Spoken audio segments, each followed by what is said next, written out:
If you know, you know. And shout out to the Lighters. Hey, and welcome to Fried Footy, episode 3. This is episode 3, right? Episode 3? 4? Episode 4. Episode 4. We're getting lit on episode 4. I can't believe that we've done a month's worth of episodes. I'm here with Chuck. How you doing, Chuck? Lighten up. We're all lighting up. Where's mine at? Okay, I gotta light up too. Brad, what's going on, man? It's good. It's good. International break. I'm missing the footy. Are you missing the footy? Last time you saw the footy, you weren't happy. I feel like you needed this break. I still have faith. I still have faith in Man City. De Bruyne is back. We got him a little of that Dr. Miami HGH stuff. You know, we're gonna be all right.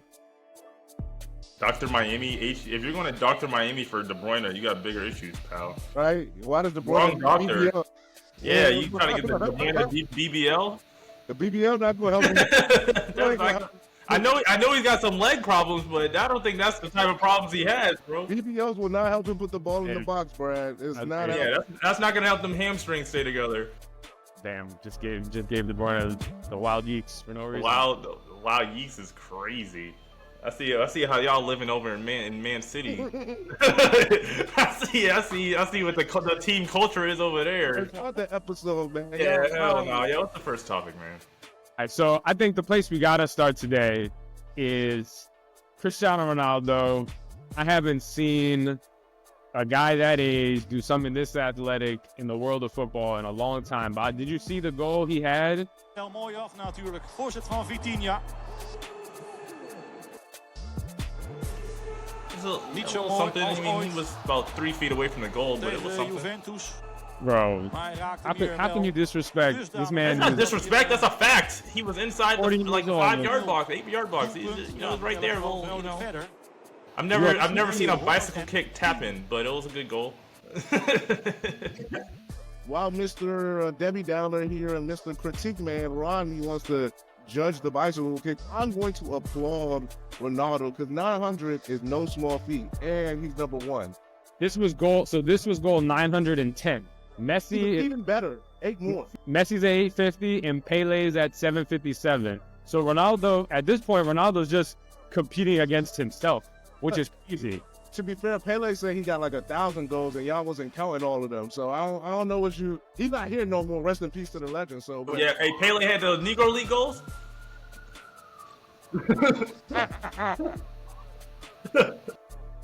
Hey, yo, hey, Crazy. hold on. You are fucking stupid. But my only take is that Ronaldo knows that Messi has far surpassed him as a player, so now he just needs to rack up the goals. Like this is like, I think this is all this is. Personally. No, that's smart. It's the same strategy LeBron's doing. He knows he'll never get 6 rings, so he just has to keep playing and accumulating, counting stats, because that's what his advantage is. You got to stay in your lane. Your lane is longevity. So ride it out as long as you can. Rack up the most points ever, the most assists ever, the oldest player to do this, the oldest player to do that. Because you know, at your peak, at your very best, you probably didn't win quite as much as your counterpart. So you got to get the longevity side. So it's a good play. Do you think Ronaldo is going to get to 1,000 goals? He turns 40 in February. I'm trying to think how many years it would take to get to 1,000 goals. Well, now that he's playing in Saudi, I feel like every goal should count as half. But in Saudi, I feel like he's got at least somewhat of a chance. He could probably be 42 out there poaching goals around if he really tried hard.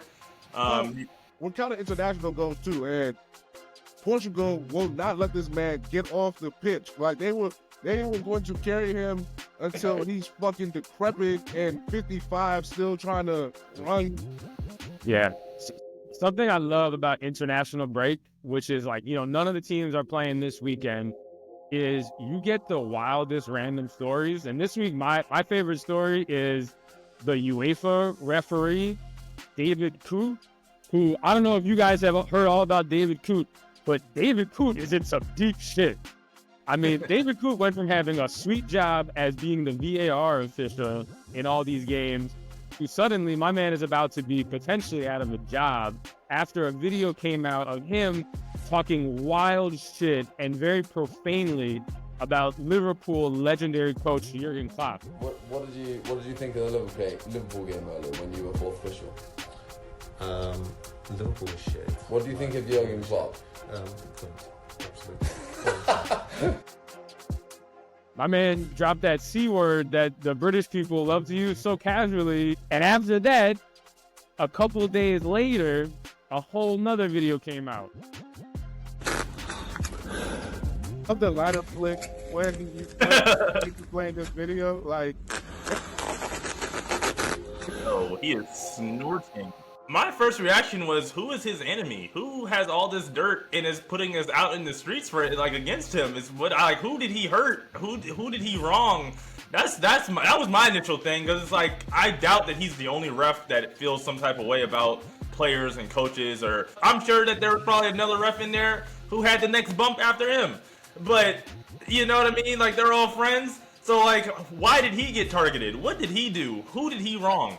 to Ronnie's point, the second video is pure, I'm trying to get you out of here. Like, Right, that's what I mean. Like, they're like, it's nothing but malice. what is the, let my man do his booker shit. Like, what are we doing? Like, what are we gaining from telling me that he does coke? Like, yeah, okay. I could have told you did coke from the first video. I didn't need the second one.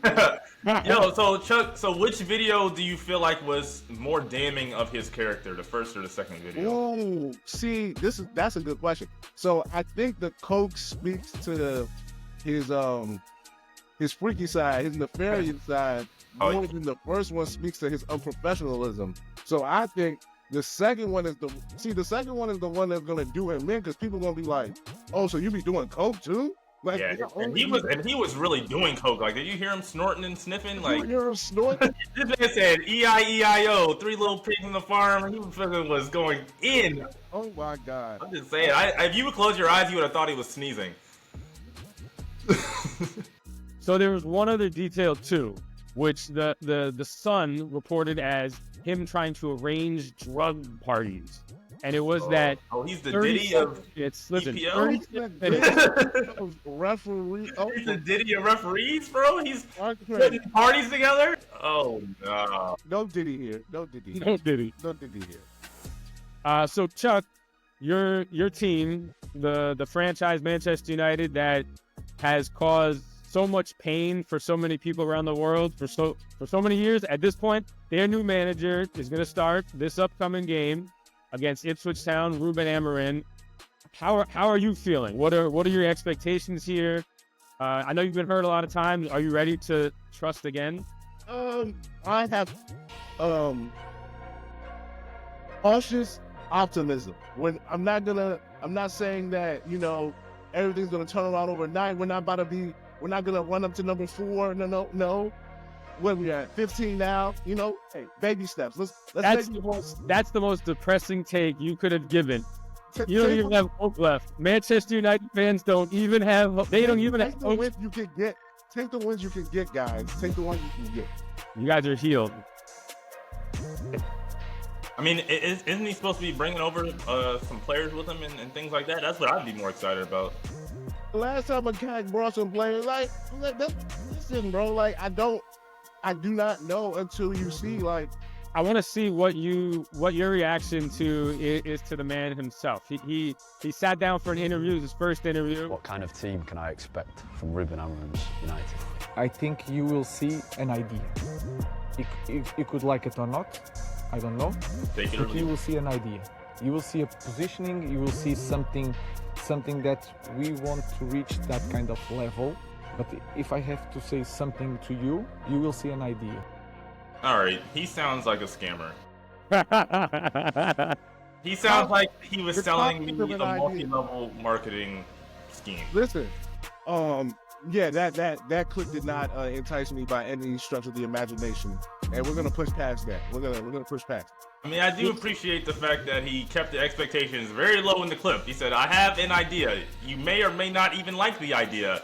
I'm not gonna tell you anything about this idea whatsoever, but I do have a idea, one singular idea, and it may or may not be good, and we will find out together." Doesn't he sound like me, just like the last 3 minutes of me talking about Manchester United? That it was an idea that it may or may not be, but it's an idea. So let's hope that he can, get some of that magic or whatever he's trying to cook up and turn it into some an idea. wins. No. Actual I believe. I think his system is gonna catch teams off guard. Like watching his last game at home with Sporting was a Champions League game against Man City. They kicked Man City 4-1, and that system, the 3 at the back, where you just overload. What's that really saying? Well, okay, you want to talk shit about City, but at the end of the day, the best team in Portugal beating Man City is a surprise no matter what. Fuck you very much. But I was impressed. I think it's. I don't know how it's going to be long term. Like, I don't know how good Bruno Fernandes actually is. But we're about to find out because he's going to have a lot of chances. All right, so the first rumor is that William Saliba, Arsenal center back, star center back for France, is open to the interest of Real Madrid. And that Real Madrid, in the wake of losing Eder Militao to a second season-ending injury with ACL, they're considering making a move for William Saliba. Believe in this? Yeah, I believe this. This is the first Real Madrid rumor mill that's come that I actually will give some credence and respect to. Because one, it's one of the best center backs in the world right now. He's in his prime, more or less, and it's a clear need. It's an easy 1, 2, 3. We don't have to move someone from one position to another. We don't have to worry about record-setting transfer fees. It makes sense that someone would want to go from Arsenal to Real Madrid. That seems like a bit of an upgrade, especially when, considering his French brethren has just joined Real Madrid as well. I like the French connection. That makes a lot of sense. I think these guys like to play with each other across, and I think that actually would help Mbappe. What happened? I said they like to play with each other. Why are you so childish? Listen, it was extreme. I'm sorry. You are so childish. But see, I can't. I didn't say it. I think it helps Mbappe. To Brad's point, to Rodney's point, because Brad doesn't make any good fucking loser. It's a need, and Arsenal, like, why would you would want to leave Arsenal? Fuck it. Fuck these guys. They can't fucking get right. Unless soccer turns into like an even fucking better version of himself. It's like, yeah, fuck it. I'll go play with Mbappe and Vinny. And yeah, no, fuck this. So yeah, because Arsenal's might have peaked a little bit. So you're looking at a team. See, and this is the clear difference between this and Liverpool. So don't try to. I see people in the comments trying to talk about my boy Rodney. Like, don't be. This is the fundamental difference. Arsenal isn't Liverpool. Yeah, it's crazy how down bad Real Madrid is right now. Like, even after that 4-0 victory where Vinny had the hat trick, and it was great. They lost 3 players in that game. They lost Rodrigo. Eder Militao had that second season-ending ACL injury in a row, 2 ACLs 2 years in a row. He is a star at center back, man. Like, they really need him in defense, and they don't have any depth. So they're desperate. Like, they were looking at signing Sergio Ramos, who's so washed. I mean, he played with Ronaldo. So you got to be desperate. And I think Arsenal. What an embarrassment that you got this young, brilliant center back and he's about to ditch your ass for a better team. Like, Arsenal was supposed to compete for the league, and now they're just option B. I mean, I wouldn't say it's embarrassing because it's like Real Madrid. Like, that was, like, pretty much other than maybe like 2 teams. Stop it, man. Yeah, like other than like maybe 2 teams in the Premier League you always slicing it. You always Barcelona. Like, there's like 5 teams. You know what I mean? That's like a lateral move. What, Barca, maybe, if you into that, like, where else? Like, you Liverpool. Going to Man United? No. Like, he's not going to go to Man City. Like, Arsenal, I mean, I got Liverpool. Like, no, where else would he go in the Premier League? Yeah, nowhere else in the Premier League. That's a fair point. All right, our next rumor is about your boy Chuck, Mohamed Kudus. Got best Ghanaian player on earth? Okay, let's go with it. Call it.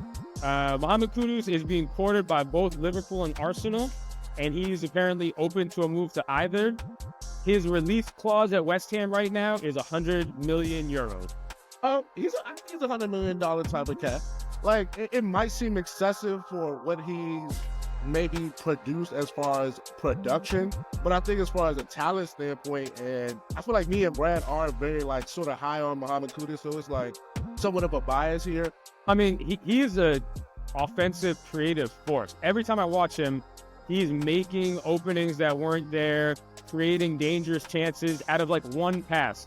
Honestly, he reminds me a bunch of Kevin De Bruyne. He's not as much of a defender. The way the way he creates offensive chances, like you see it with Arsenal, they have one guy who does that. It's Saka. Nobody else creates these up. Odegaard a little, but a guy like Kudus would be incredible to open up chances for them. Liverpool, Mo Salah is getting up there. No matter what, they're gonna need guys who replace him as the creative like center of the team. And Mohamed Kudus could be that. You mix him, Luis Diaz, Nunez, that's a pretty exciting core. Putting him in Liverpool is a much better situation for him because there's much better infrastructure around him. Okay, it brings us to our last rumor, which is about Jamal Musiala. And the rumor is that Bayern is set to offer him an unprecedented deal through 2030 to make him their highest paid player alongside Harry Kane. Did you see the last Bundesliga game? Did you see the shot he took from, it was like 20, 30 feet? Bro, the kid is so good. But like some of the things Musiala does just all throughout, like that half, especially in the attacking, I'm like, dog. Like I woke up and watched that Bundesliga game last year. I was like, goodness gracious, like you are fucking amazing. Come to Manchester. He's a magician.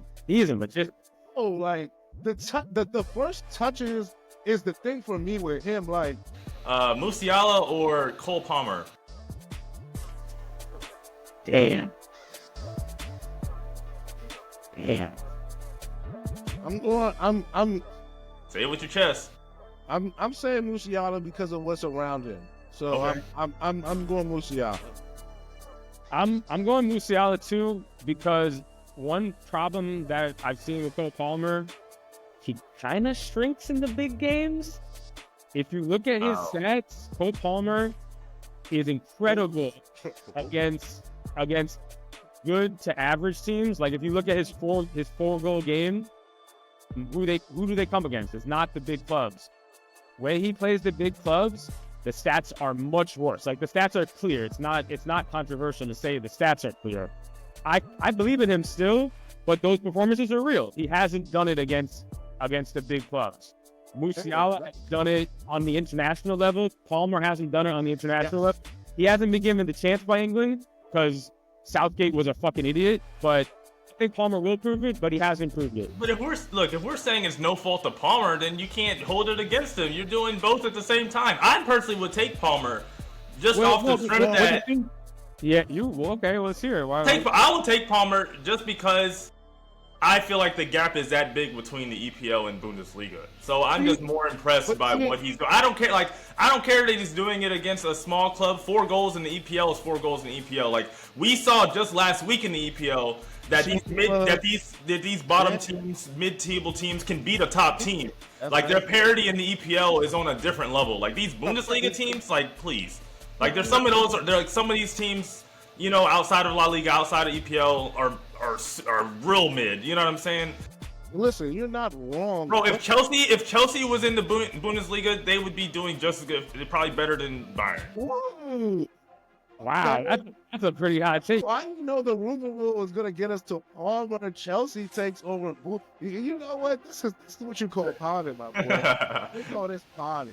If you were Jamal Musiala, would you rather stay at Bayern or go to Man U with the new coach, play in the system, which would suit him great? Nah, I'd rather be at Bayern. If they're giving him the bag that we're talking about, then just stay at Bayern, bro. You know, let him help Germany win a World Cup. People are going to say he's the best player in the world. That's what I'm saying. Well, that's what I'm saying. Imagine you're in Germany and you win the World Cup for Germany or the Euros, and then you come back and you're the best player in Bundesliga. Like, bro, you're a legend. You're a legend in the whole country. Yeah. Also, Musiala must be looking at the last 10 Manchester United signings who were supposed to save Manchester. And he must be thinking, oh, I'd be a guy to go. Now you stop. We were done with it. Why bring back up? I'm just saying, I get it. I agree with you. I'm just agreeing. Push through. All right, we have a new segment here called Big Ups. Rodney, anybody want to big up? Yeah, I'm gonna big up Paul Pogba. Shout out to the guy. Nutmegging speed. You know, that was some good content. Shout out Paul Pogba. Yeah, but he's a free agent now, so he can kind of go where he wants to go. officially. You know, I'm sure that's freeing for him. He's had a very turbulent career. You know, pretty much since he kind of stepped onto the scene in general. So if I was him, come on over to the MLS, buddy. Come be an American star. That's the time. That's what time it is for Paul Pogba. Come over to the MLS. So I was actually gonna. My question was gonna be like, how much do you actually think he has left? And to Rodney's answer, wow, said he's a wash boy. Said he don't got to be washed. Zlatan came over here. He had like a little tiny bit in the tank. You know what I'm saying? Messi isn't like he's got a little something. You know, but is the gaslight about to flicker on? Probably. Is the reason he's a free agent. Come over to the MLS, bro. Here's the thing. Pogba's 31. Okay, so he's not like MLS retirement home age.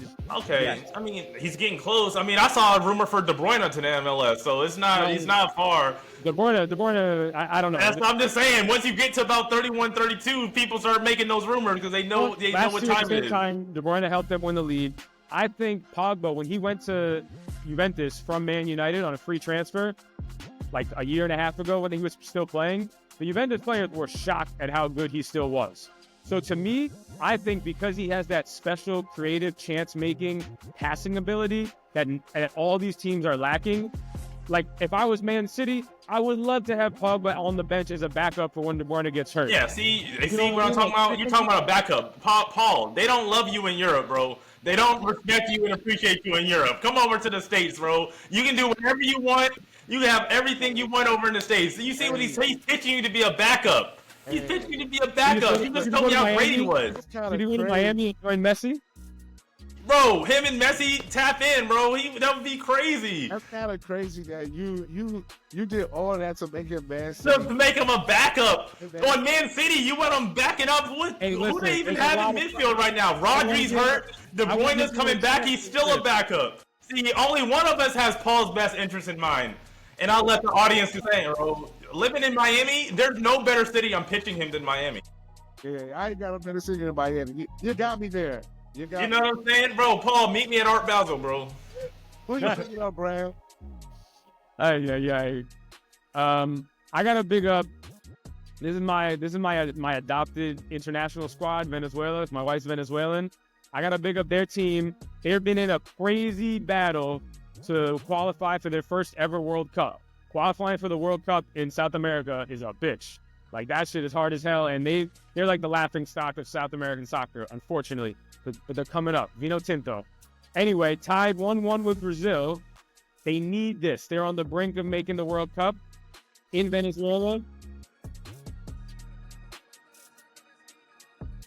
And the waterworks, come on, baby. We got to secure this. We're getting to our first World Cup. There's only a minute left in this game. Okay, the Brazilian players, they might be a little annoyed at this. But I think I applaud this.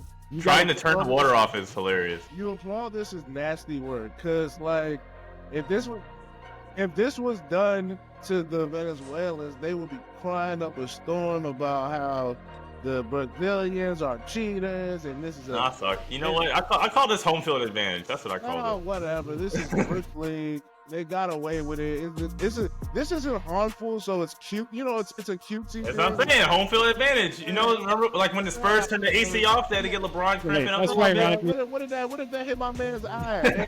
Nah, man. I'm calling somebody. You know what? Just because Rodney said that, I am now going a whole 180. And just super egregious. People could have been hurt on this field. Oh my God! Could have slipped and fallen in a manner that was not natural to their playing, and I am disgusted. And you know who would have been the Brazilians. Great home field advantage. No, I am disgusted with the Bush League. I just got word from the Venezuelan delegation that Rodney earned a lifetime supply of homemade cachapas y arepas. Let's go, tap in. Muchas gracias, Rodney. Muchas gracias a todos. Gracias a Dios por Rodney. Okay. All right, who you picking up? Me personally, I'm a phenom, seer. I told you guys when I'm on this podcast, we have eyes for a reason. And for that reason, today, I am bigging up Barcelona and their academy and the fact that they keep finding all these freaking, because you know he's a child, I have to say freaking. All these freaking prodigies. Bradley, run the clip, man. Barca out here finding prodigies the way your girlfriend finds a new reason to argue with you. Always something out here. I don't know what type of water they got over there in Spain, but yeah, I don't know. It's crazy, and I don't like it. Like, damn, he's nice as hell. It has to stop. He's freaking amazing, and Jamal, be careful. You see who coming. This kid is better at dribbling a soccer ball than probably any activity I've ever done in my life, and he's like 7. So that's a little depressing. I mean, very much so, yes. That's what I mean. Like, he's better at this than anything I've ever tried already. As well. What chance do our American children have? How the hell do they get these kids so good? He's tiny. He is tiny. Like, I'm convinced he could play in the Bundesliga right now. Calm down. See that? Always taking it too far. Not for Bayern. Like, maybe for, like, Wolfsburg or something. Before we go, I have one last thing I want to talk about, which is Man City versus Tottenham coming up this weekend. How do we think it's going to go? I'd love some predictions. It's Tottenham's home, right? Yes. Oh, tap in then. We good. Bounce back time. Hey, this is it. Boys. Are you boys or men? It's time. Rodney, give him the speech. I'm gonna say, look, last week, you were boys. You came out and disappointed the world. Now the spotlight's on you. Who are you? Time to look within. Time to look in the mirror. Sunday, we become men. This is some real 300 shit. Hey, we ready. We ready. We licking our wounds. That's all right. That's all right. Cause you know who else got wounds? Man City. They got wounds too. Little kick to the De Bruyne's hamstring. We gonna be back up. No worries. So it's all good. As somebody who has no dog in this actual fight, I'm gonna give you a whole map of the game. Quick goal early from Man City. I don't know. Between 10th and the 20th minute, Man City, they're back. Whatever. Maybe Holland, maybe Savannah. Who knows? I don't know what the lineup is, but you know they'll get the go. But this is what Tottenham does. They're gonna come out in the second half. They're gonna make some sub. So I don't know who's gonna be the sub because they seem can't get right. And then it's gonna be a 3-1 Tottenham victory. 3-1. I love it. Tottenham, they get actually a cheap goal by Man City at the end, 3-2. Where Tottenham is back. Hey, I was feeling 3-2 as well, to be honest with you. The Man City fall is in full. It's being televised. Mickey Van de Ven, he can match up with Holland just fine. Not worried. Downturn, full debacle. Peg is all, I don't know what to do with my life. Maybe I want to go, maybe right boat, right move. I don't know. Is your Pep Guardiola impression? Did you just give you limited fake Pep Guardiola? I really hope you guys enjoy living in your delusion. You know, I think it looks fun. It looks fun, honestly. I don't know if you've seen the news. Kevin De Bruyne is back. And he's had 2 weeks to rest. He was back last week. He wasn't back. He didn't start. He didn't count. 20 minutes. It was out here looking like a Didn't count. He got some good cardio in. He's back. He's going to be starting versus Tottenham. And it's going to be 3-1 City. Tottenham, I think in the first 15 minutes, they're going to press crazy. They might get a quick lucky goal. But Man City has had 2 weeks to figure out how they're going to configure this attack, and I think we're gonna come back here with you guys being really annoyed to get to the Man City topic because you know I'm just gonna be talking all my shit. So through a Man City, we're gonna play this clip back, maybe make a little edit of it when it happens. But yeah, that's all we got for Fried Footy today. Any of the last pieces of wisdom you want to leave with the people? Enjoy your international break. Yeah, salute. Follow us on all social media platforms at Fried Footy. With the IE. IE. We did it for the Brits. For the Brits.